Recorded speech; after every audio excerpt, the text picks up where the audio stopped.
Online জুয়া, betting, match fixing কিংবা ক্রিপ্টোকারেন্সির মাধ্যমে জুয়ার অর্থ লেনদেন সবকিছুর বিরুদ্ধে কঠোর অবস্থানে যাচ্ছে সরকার। এসব অপরাধে সর্বোচ্চ 7 বছরের কারাদণ্ডের বিধান রেখে জাতীয় সংসদে উত্থাপন করা হয়েছে জুয়া প্রতিরোধ বিল 2026।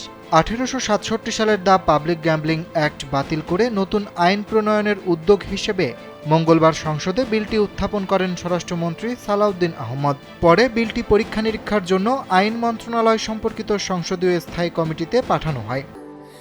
স্যান্ডেলিনা সো, রূপচর্চায় আভিজাত্য।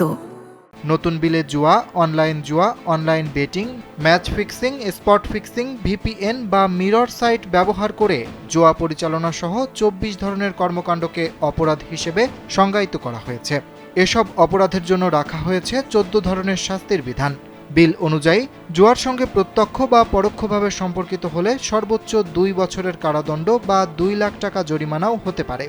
অনলাইন জুয়ার ক্ষেত্রে শাস্তি বাড়িয়ে সর্বোচ্চ 5 বছরের কারাদণ্ড অথবা 1 কোটি টাকা জরিমানা করা হয়েছে। আর অনলাইন বেটিং, ম্যাচ ফিক্সিং ও স্পট ফিক্সিং এর মতো গুরুতর অপরাধে সর্বোচ্চ 7 বছরের কারাদণ্ড এবং কোটি টাকার অর্থদণ্ডের বিধান রাখা হয়েছে।